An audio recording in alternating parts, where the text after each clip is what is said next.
Has mass election fraud occurred in 2020? 100% yes.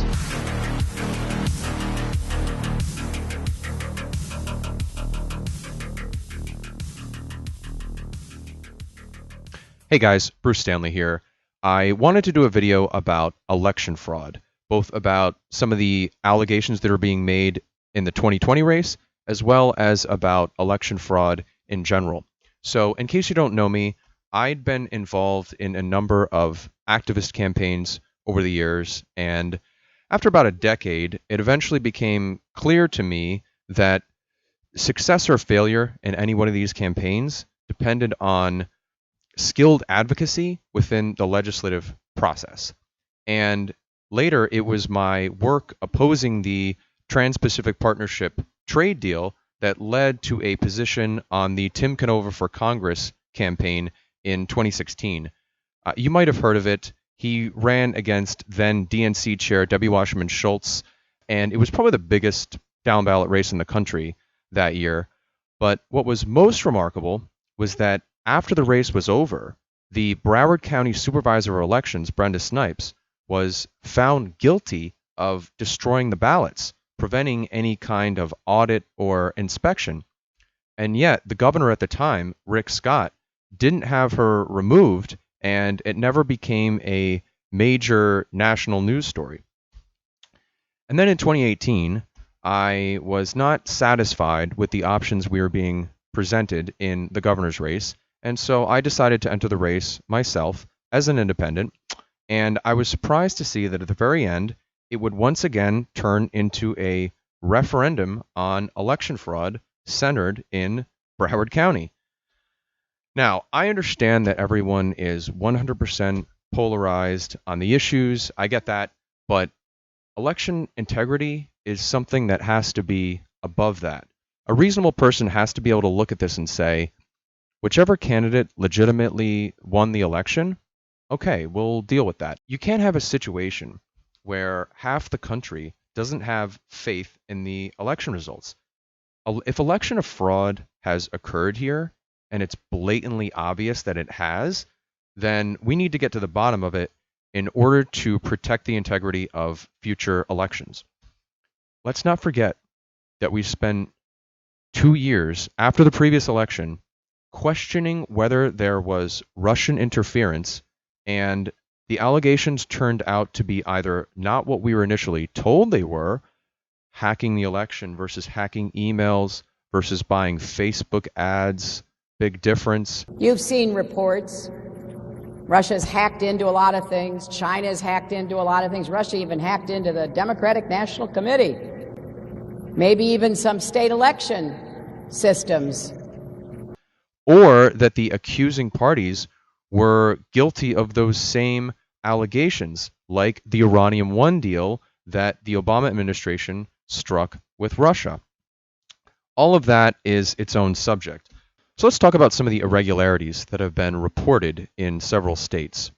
I put together some of the claims about election fraud that I've been seeing floating around, and the key question, of course, is, are the allegations credible? Maybe much of it won't end up panning out. But if this were simply a situation in which Biden had won the race and Trump supporters were upset about it, that wouldn't be much of a story. So where did the allegations come from that something was wrong with the election results? Well, on election night, it appeared as if Trump had a solid lead, and yet somehow by the next morning, that lead had dramatically reversed itself. Also breaking at this hour, Joe Biden has inexplicably had a major gain in his vote totals since Election Day. In Pennsylvania, for example, President Trump had an almost 700,000 vote lead on election night. This afternoon, the president, he's trailing Biden by 14,000 votes. In Michigan, the president leading by 324,000 votes on election night. Now, Biden is leading by 146,000. A similar story in Georgia, where the president's election night lead of 118,000 is now a deficit of 1,500 votes. And so the story goes. Well, joining us now, Tom Fitton. He's the president of Judicial Watch. Sidney Powell, General Michael Flynn's defense attorney, former federal prosecutor, best-selling author. I want to say, first of all, thank you both for being here, and I appreciate it. Sidney, let's start with this election process. We just heard from John Solomon that the FBI indeed is being diligent, is involved, and we all hope he is exactly right. Your thoughts first about the knowledge now that the Justice Department is involved in this review of the election. Well, I'm delighted to hear that. I think there are any number of things they need to investigate, including the likelihood that 3% of the vote total was changed in the pre-election voting ballots that were collected digitally by using the Hammer program and a software program called Scorecard. That would have amounted to a massive change in the vote that would have gone across the country and explains a lot of what we're seeing. In addition, they ran an algorithm to calculate votes they might need to come up with for Mr. Biden in specific areas. I think that explains what happened in Michigan, where the computer glitch resulted in a change of votes of about 5,500 in favor of President Trump, just in one of 47 districts. All those districts need to be checked for that same, quote, software glitch, end quote, that would change the result in Michigan dramatically. The same thing is happening in other states. We've had hundreds of thousands of ballots mysteriously appear solely for Mr. Biden, which is statistically impossible as a matter of mathematics. It can all be documented. We are putting it into materials that we will file in federal court, and we need to seek relief in multiple states to enjoin the certification of any election results. Tom Fitton, as you listen to Sidney, that sounds like a strong case for a straightforward allegation of fraud. The two programs that she just mentioned, I'm going to ask you right now, have you ever heard of them? Because I had not heard of them. No, I mean, there have been noises about it on the internet, but I don't know anything beyond what Sidney's reporting now. I go back to the numbers you reported at the beginning of the segment. The president was winning on Tuesday. Right. He's not winning now. And he's not winning now as a result of a process that the voters can't have confidence in, the state legislatures can't have confidence in, in my view, the courts can't have confidence in. So the question is, are the courts going to undo what went on? I don't know. But the state legislatures in Georgia, Pennsylvania, Michigan, Wisconsin, perhaps Arizona, they now have an opportunity to make a stand on behalf of the rule of law. Are they going to endorse what went on this week, or are they going to appoint a clean slate of electors that supports President Trump? That could be the next battle, and I would think that activists interested in this issue, and if you're concerned watching this, start talking to your state legislators. And I start asking where Congress is, because Congress, in the end, is going to be the judge of the electoral college votes. And if I were in Congress, I'd be telling these states, you better keep up on, you better be honest here, because we're not going to accept your votes if your election is a sham. Well, Sidney, let's go back to Hammer and Scorecard. Are those the names that you just used for those programs?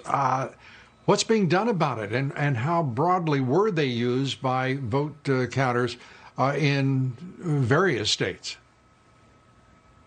I think they were very broadly used, but not by the vote counters. They were used by the forces in the Democratic operatives that had access to these programs through the government access points that they have, and used it illegally to change votes in this country. It's got to be investigated, probably by the president's most trusted military intelligence officials who can get into the system and see what was done. But we do have some evidence that that is exactly what happened. And they've used it against other entities in other countries. It's just been turned recently against our own citizens here to change election results. It's absolutely appalling that that can be done. And whether it's called computer glitches or something else, somebody has actually gone into the system and changed voting results. So let's go ahead and try to unpack what's going on here and see if we can set the stage a little bit. So unquestionably, this could be considered the COVID-19 election. In other words, the scamdemic set the backdrop in which the election took place. Now, we can talk about the virus situation in a separate video, but the key point here is that that's the reason why there were so many mail-in ballots and why major rallies were more or less put on hold due to social distancing guidelines. But right here on the front page, we can see early voting is taking place as the second wave is battering Europe. Next, we have the mass censorship by the tech giants that took place in the years prior to the election. So for the past few years, the major internet companies like Facebook, YouTube, Twitter, Amazon, etc., have been engaged in a systemic campaign of censorship with the mass deletion of accounts, the banning of books, banning hashtags, you name it. Here they are promising to clamp down on election misinformation, including unsubstantiated charges of fraud, as if they are capable of separating legitimate and illegitimate claims of fraud in real time. One of the more significant related examples was when Reddit banned its user community, the Donald, last summer, which at the time had over 800,000 fans. In other words, like it or not, the mass censorship that led up to the campaign is a form of election interference. These companies are exploiting a loophole in the Section 230 law that allows them to operate as platforms while still acting as publishers. And the fact that Congress was having hearings about this law just prior to the election shows how obvious the problem is becoming. And that's not even getting into the Hunter Biden laptop scandal, which was fully covered up by the U.S. media. Just prior to the election, major Democratic Party leaders, including former President Obama, toured Florida in order to encourage greater voter turnout. Notice no crowd shot. There could be no one there. And of course, it all takes place in the backdrop of virus resurgence. The headline in the next section, virus cases at grim level. Here we have 2,000 new cases, 12 more dead. As Debbie Wasserman Schultz, former DNC chair, is out inspiring everyone to vote. Once again, no crowd shot. Finally, here's another example of interference. Sun Sentinel writes, 14 different pollsters have released survey results for Florida. Joe Biden leads in 11. Donald Trump leads in 3. So why even bother showing up to the polls, right? Were they wrong? Yep. Donald Trump carried Florida. We all know what a Trump rally looks like, and we all know what a Biden rally looks like. So the idea that Biden got more votes than even Obama is immediately suspicious. And that's also because of what happened in last year's elections in the UK with Jeremy Corbyn's Labour Party, a similar counterpart to the Democratic Party, which had its worst results in 80 years. Now, elections in the UK historically track culturally and politically with elections in the US. So, for example, Reagan came to power at the same time as Margaret Thatcher. So we would have expected a similar outcome in this election based on those results. Instead, the Democrats picked up no congressional seats, just president. So in other words, people voted down ballot Republican plus Joe Biden. So we're expected to believe that there was a historic turnout for Joe Biden, and yet, immediately following the election, all the headlines and comments from the Democratic Party leadership are about how disastrous their results were. Here on the Sun Sentinel opinion piece, all the major Democratic Party leadership is talking about how they need a new direction. Miami-Dade County losing 2 incumbent Democratic congresswomen. Florida House losing 5 Democrats. Quote, we're losing too many incredible down-ballot elected officials and candidates right now. Quote, Florida Democrats took a gut punch on Tuesday night. Despite historic voter turnout, we lost crucial races from top to bottom of the ballot. Quote, what went wrong this time? Quote, what went wrong? This doesn't seem like much of a celebration. Popular State Senator Jose Javier Rodriguez loses his seat. Caucus choked by disappointment. Here's Nancy Pelosi promising a deep dive on election losses. So how does any of this add up to what we're supposed to believe happened in the presidential race? GOP bolstered as Democrats falter. It's an outcome that dampens Democratic demands for a bold new agenda.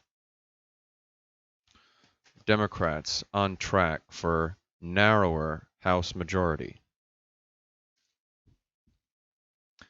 In New Jersey, Jeff Van Drew, initially elected as a Democrat, changes parties, becomes a Republican, declares his loyalty to Donald Trump, gets reelected. How much sense does any of this make? Something else that doesn't add up. Do you mean to tell me that Joe Biden delivered his major victory night speech to a parking lot full of cars? Oh, and with a few people in between the cars? So this is the crowd, huh? Solemn, somber, standing at attention. You've got to be kidding me.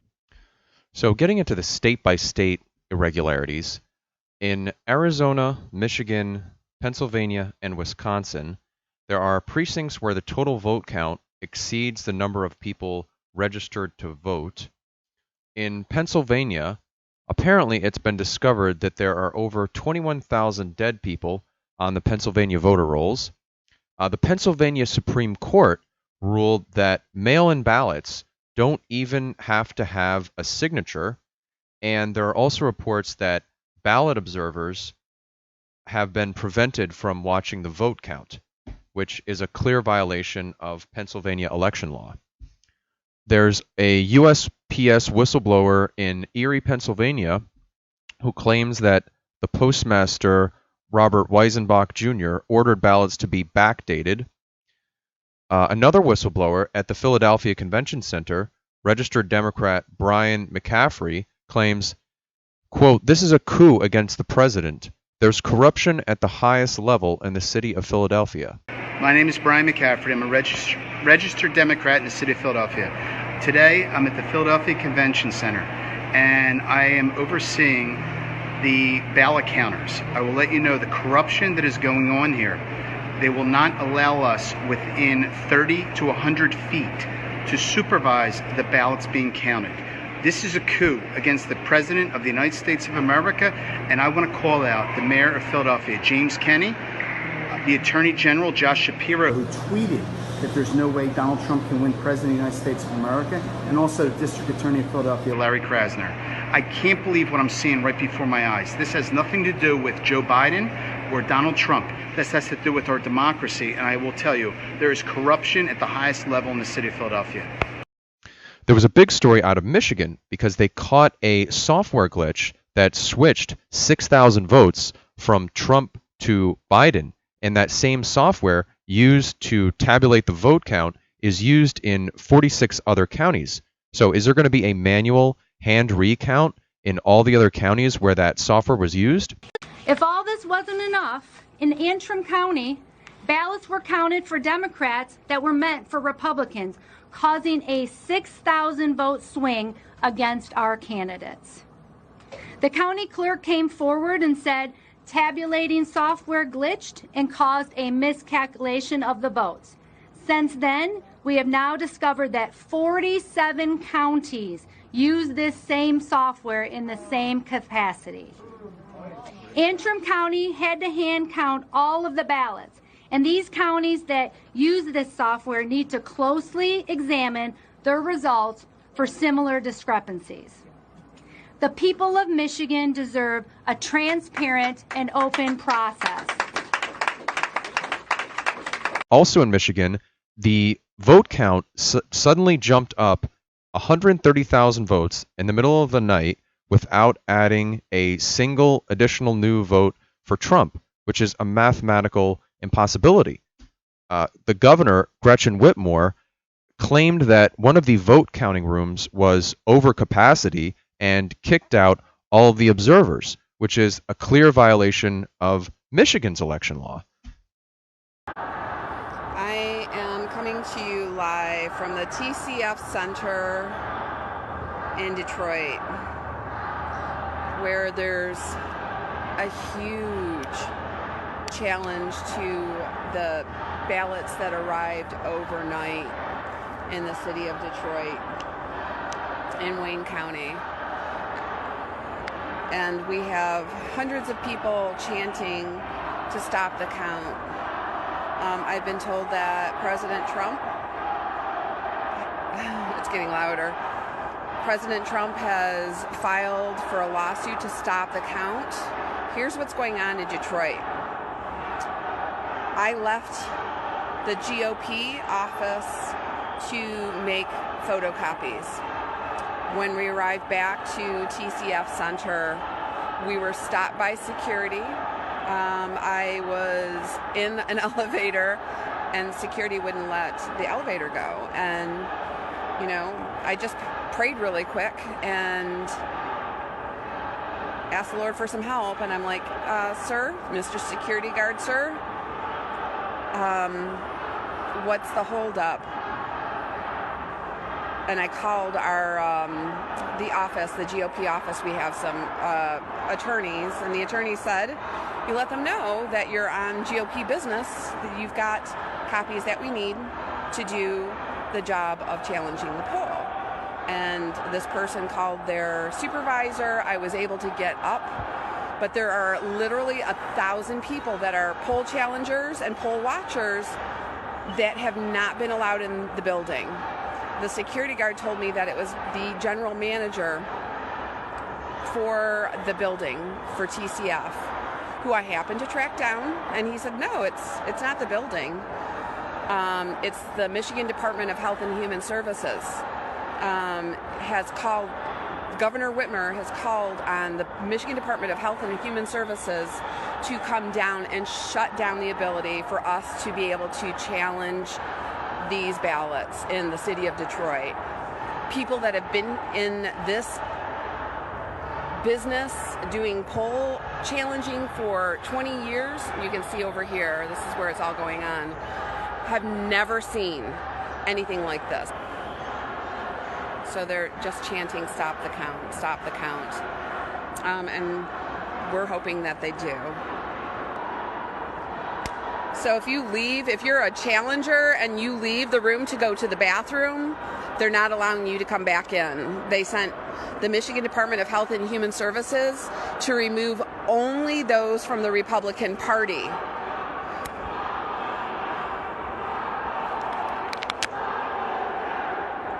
So we do not have equal representation. Apparently the commission, the voters commission, what is it? I'm trying to remember the right term, has been on site and they aren't doing anything. They're not interceding. We do also know that we had challengers that were actually in saying, I want to challenge that particular ballot. And the people that are in charge of the specific precinct for that ballot challenge were non-responsive. Again, we have people here that have been poll challengers for decades. And what's going on here is crazy. It's crazy. So I'm live at the TCF Center in Detroit, Michigan.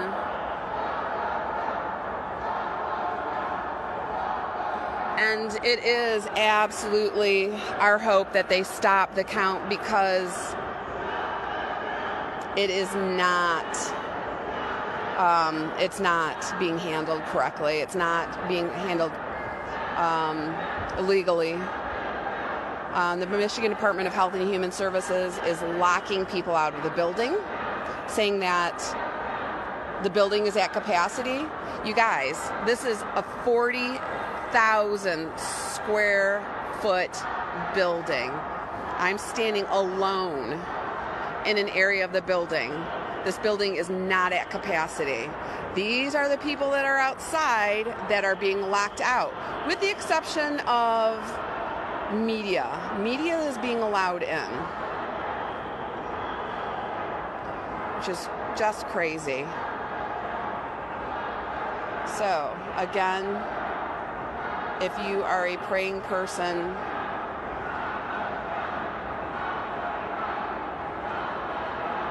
pray big. This is a type of history in the making that I never thought I'd see. Stop the vote. There's a whistleblower who claims that USPS superiors ordered workers to backdate mail-in ballots. They were instructed to, quote, separate them from standard letter mail so they can hand stamp them with yesterday's date and put them through. I'm posting links to all this in the description. Wisconsin is reporting a 90% turnout rate, which has never been seen before. There's 7 wards in Milwaukee that have received more presidential votes than there are registered voters. Biden received more votes in Milwaukee than Obama, which makes no sense when you just look at rally attendance. In Nevada, there's many reports of dead people voting, and apparently 3,000 people cast ballots who no longer live in the state. It's not very well known that investigations into election fraud have a long history, and that ballot access laws have been loosened over time. For one, there's no matching signatures required anymore, whereas there used to be. Many states don't even utilize paper ballot originals, so there's no paper trail at all. Mail-in ballots didn't even appear until 1996.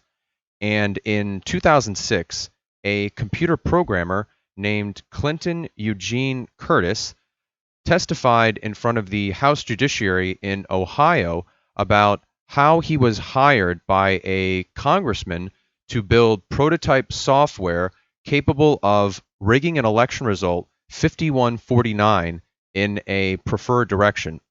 And since then, there's been other tests demonstrating the vulnerability of voting machines and how easy it is to hack into them. Right now, there's 3 somewhat shadowy private companies that handle funneling mail-in ballots through their custom software: ES&S, Hart, and Dominion. At this point, without hand-counted paper ballots, we have little reason to trust the results that their software is turning out. One great resource to learn more about all of this is verifiedvoting.org. You might be surprised to find a whole world of people out there who do real research into all of this. This quote by Bob Bauer, formerly with the law firm Perkins Coie and former White House counsel under Obama, stood out to me when I was doing my research. Biden campaign attorney Bob Bauer called the Republican legal challenges meritless. Quote, I want to emphasize that for their purposes, these lawsuits don't have to have merit. That's not the purpose. It is to create an opportunity for them to message falsely about what's taking place in the electoral process, Bauer said Thursday, accusing the Trump campaign of, quote, continually alleging irregularities, failures of the system, and fraud without any basis. When I read that, I was immediately reminded of a video I made back in 2016 about that election, referencing a statement by then President Obama accusing the Trump campaign of making false allegations of election fraud. So now we're going to connect the dots between election fraud in 2016, election fraud in 2018, and election fraud in 2020. First, we'll hear from law professor Tim Canova. Again, I was part of his primary campaign in 2016. He ran once again in the general in 2018, and since then he's done many interviews trying to get the word out about the election fraud that was documented in his primary race and its implications for elections nationwide. You'll notice that the recent allegations of election fraud follow the exact same pattern that he describes. So let's take a listen. And there were many irregularities in the vote counting. So, Tim, thanks for being on the show. And just remind us what those irregularities were. Sure. In 2016, we asked to see the ballots after the election, and we put in a public records request to inspect the ballots. Brenda Snipes was the supervisor of elections of Broward County at the time, jerked us around for half a year. I finally filed a lawsuit. While the lawsuit was pending, they destroyed all the ballots. Felonies. These are criminal violations of state and federal law. So far as we know, no investigation, no prosecution.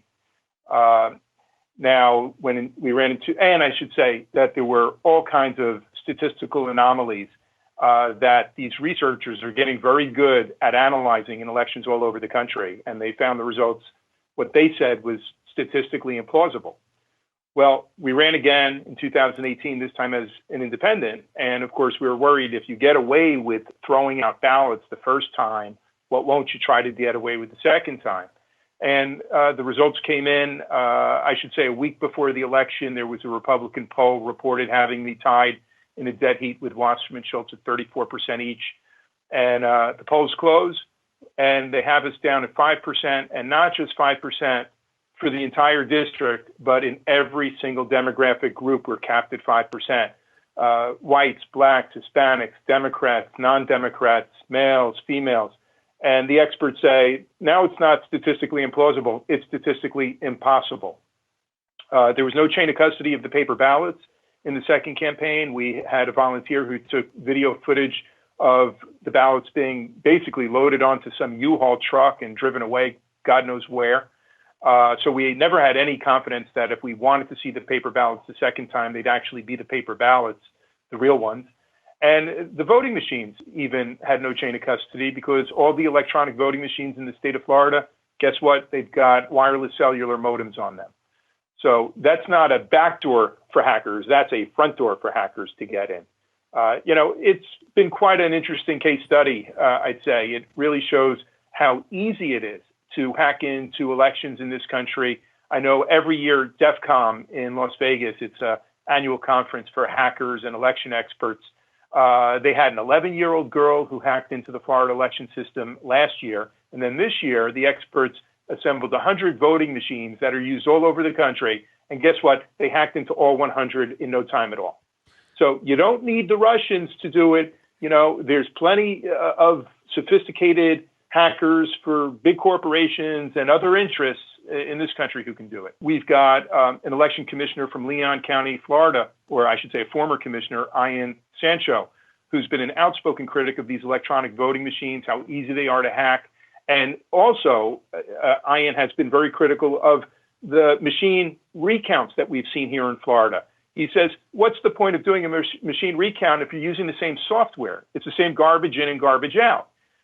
I've come to the conclusion that the elections in Afghanistan or Egypt are where they dip their thumbs in ink are more transparent and more verifiable than what we have in this country. In this country, it's like praying or believing in Santa Claus. You take your ballot, you fill it out, and when they pass it through that electronic scanning tabulator, that's the moment you should be on your knees praying that, nobody has messed with the software. Think about that. If a county supervisor of elections can be found guilty of destroying ballots and there's no accountability, what does that say about the possibility of election integrity at any level? Next up, we have one of the best commentators on election fraud, Debbie Lusignan, aka the Sane Progressive. She compiled a multi-state research project on the 2016 election, which culminated in an election fraud video playlist.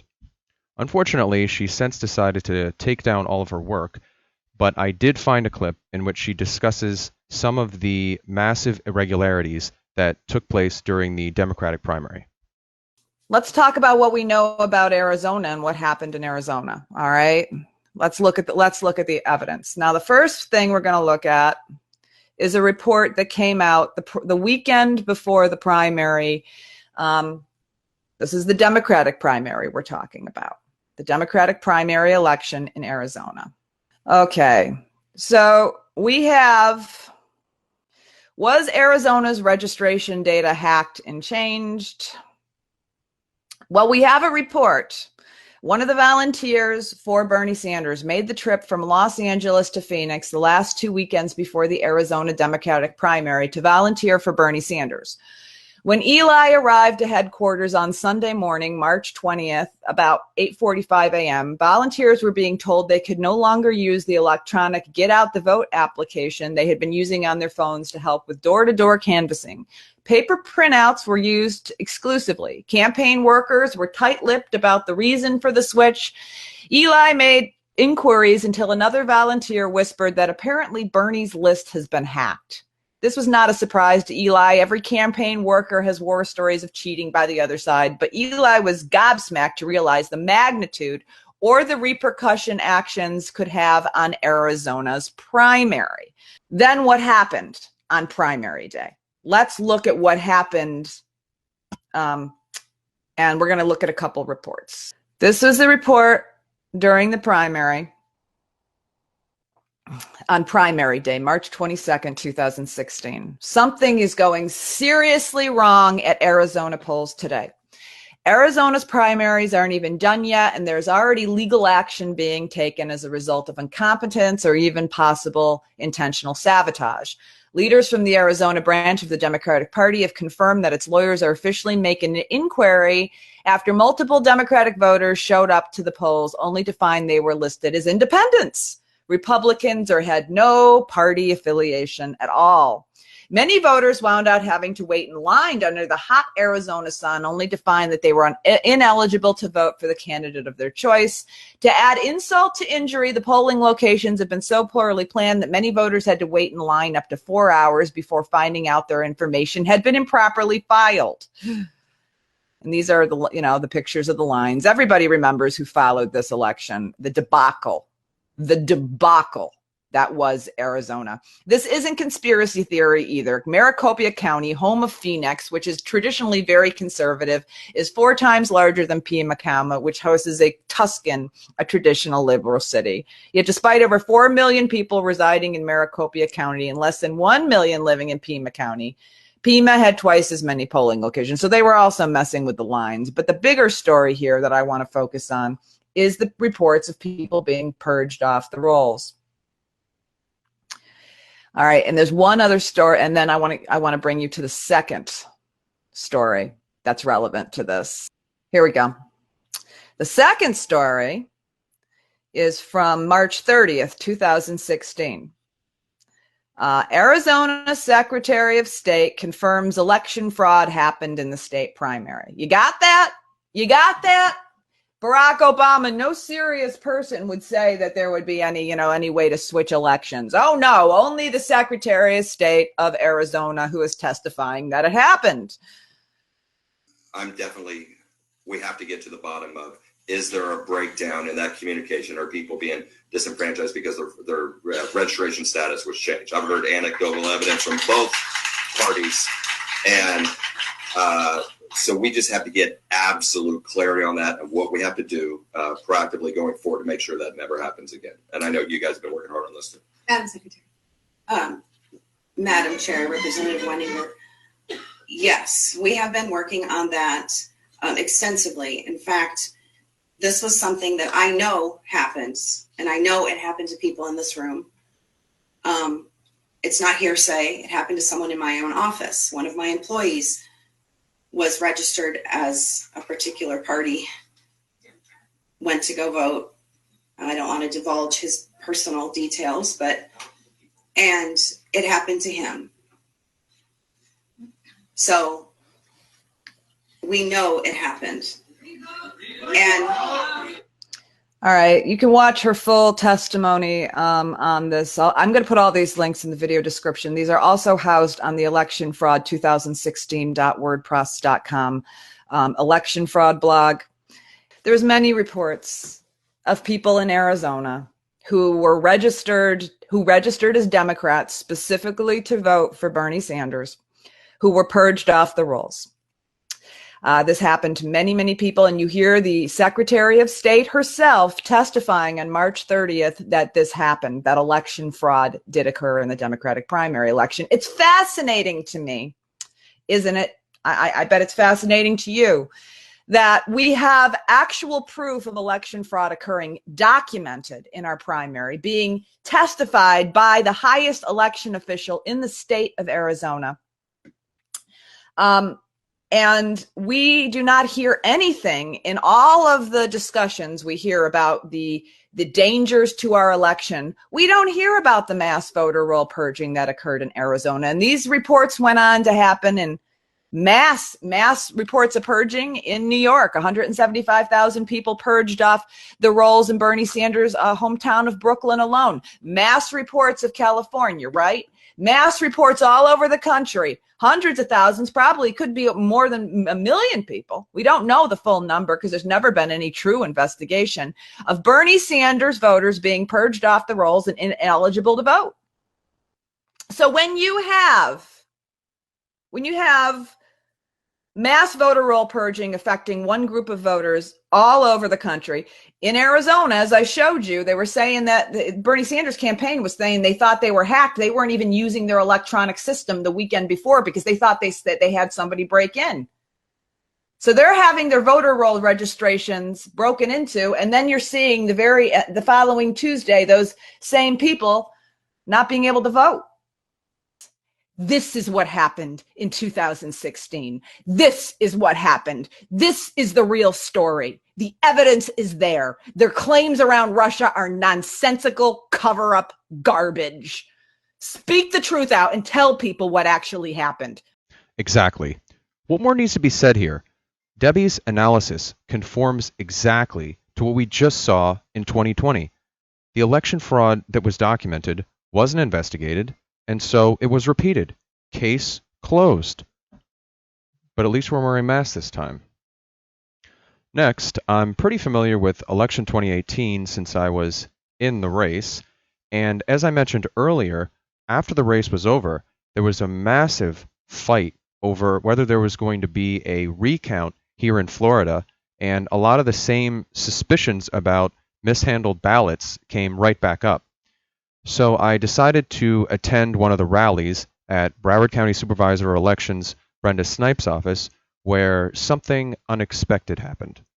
I'm here outside the office of Broward County Supervisor of Elections Brenda Snipes, where there is a protest taking place, primarily concerned about the possibility of election fraud that could take place under her watch. Brenda Snipes has previously been found to have illegally destroyed ballots in the 2016 election, and there are concerns about the possibility of her to be impartial during this recount. There's a lot of misinformation in the media that is attempting to portray this as a partisan issue, that it's GOP voter suppression taking place, whereas from what I'm discovering from the people that I'm talking to, there is very real and legitimate concern about the possibility of election fraud.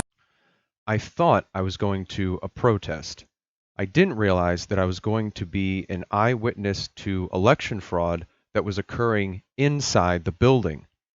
As I was talking to people outside, I learned that lawyers associated with former Obama attorney Bob Bauer were inside. And then I saw that the police were not allowing a member of one of the boards of election supervisors into the building. That's when I knew that something was deeply wrong. One of the board supervisors was not allowed into this building because of the lawyers that for the Obama administration that are apparently in here and calling the shots. So there's a lot of misinformation out there in an attempt to portray this as a partisan battle when the reality is that voters have very legitimate reasons to be concerned given this particular county's problems with election fraud in the past, with what we saw take place in 2016, and even what we saw take place after the election of 2000. So stay tuned and look beneath the headlines to find out what's really taking place. You heard the woman on the bullhorn in the background saying, "Let Michelle in." I tried to interview her, but she didn't want to be on camera. She just looked completely stunned. In other words, the police were siding with the attorneys, barring her entry in clear violation of the law. This was an explosive scandal. Anything could have been happening in there. Notice, once again, the same exact parallels to what's being reported around the country in 2020. Access to ballot counting areas is being blocked with the approval of governors.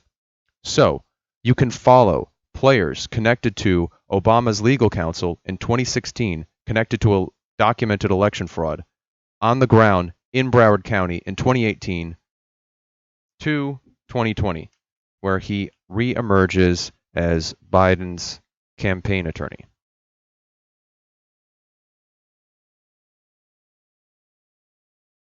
So, to wrap up, we just connected important dots. This is valuable, on-the-ground information, and the way the censorship is running parallel with the election interference, the way the tech giants are preventing discussion about possible election fraud and attaching qualifications to tweets. Another example, a Facebook group was started up challenging the election results called Stop the Steal, the same hashtag used in 2018. It quickly got 30,000 members and was then banned without explanation.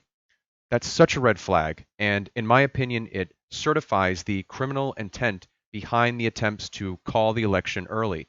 Until the electors cast their votes, I hope you understand the importance of this. We have to demand answers to these questions. We can't allow another election to get stolen. I'll post links in the description so you can follow up yourself. Stay tuned, sign up for my newsletter, and visit brucestanley.com to check out more of my work.